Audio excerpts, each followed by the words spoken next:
అందరికీ నమస్కారం. నిన్నటి రోజు వైఎస్ఆర్ కాంగ్రెస్ పార్టీ ప్రతిపక్షంలో కూడా కూర్చునేదానికి అర్హత లేకపోయినా, ఇంకా చింత చచ్చినా పులుపు చావలేదన్నట్టుగా యువత పోర్ అని చెప్పి జగన్మోహన్ రెడ్డి ఎత్తుకు పై ఎత్తులేస్తూ రాష్ట్రం అభివృద్ధి వైపు నడుస్తూ ఉంటే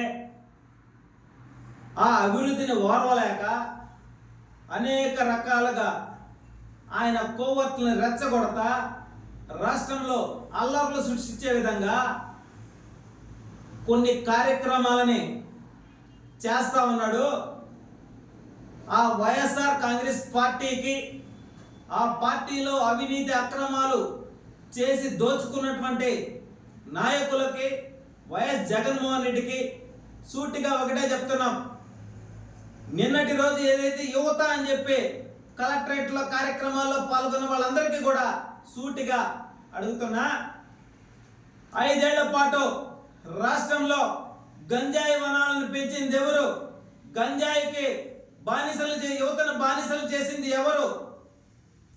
5 సంవత్సరాల పాటు మీ పరిపాలనలో 2 లక్షల చిల్లర మంది యువతని వాలంటీర్లు అని చెప్పి ఉద్యోగాలు తీసుకుంటున్నామని చెప్పి వాళ్ళ జీతాలు పెంచమంటే, మీకు జీతాలు ఉద్యోగాలు కాదయ్యా సేవకు వచ్చారు మీరని చెప్పి కళ్ళబొల్లి మాటలు చెప్పి 2 లక్షల చిల్లర కుటుంబాలని సర్వనాశనం చేసింది ఎవరు?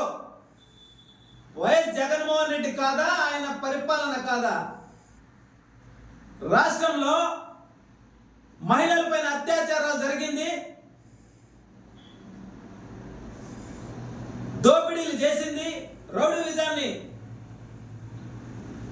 అదేవిధంగా పోలీస్ స్టేషన్లలో కేసులు, ఇవన్నీ కూడా గత 5 ఏళ్ల వైసీపీ పాలనలో ఎక్కడికి పోయినా, ఏ స్టేషన్కి పోయినా వాళ్ళ చరిత్రలో బయటపడతాయి. రాష్ట్రానికి కంపెనీలు రాకుండా చేసింది ఎవరు? వైఎస్ జగన్మోహన్ రెడ్డి కాదా?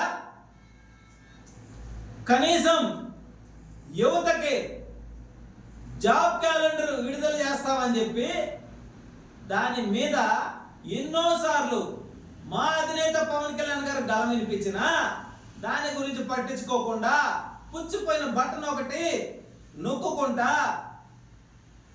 5 సంవత్సరాల పాటు యువత జీవితాలని సర్వనాశనం చేసింది జగన్మోహన్ రెడ్డి పరిపాలన.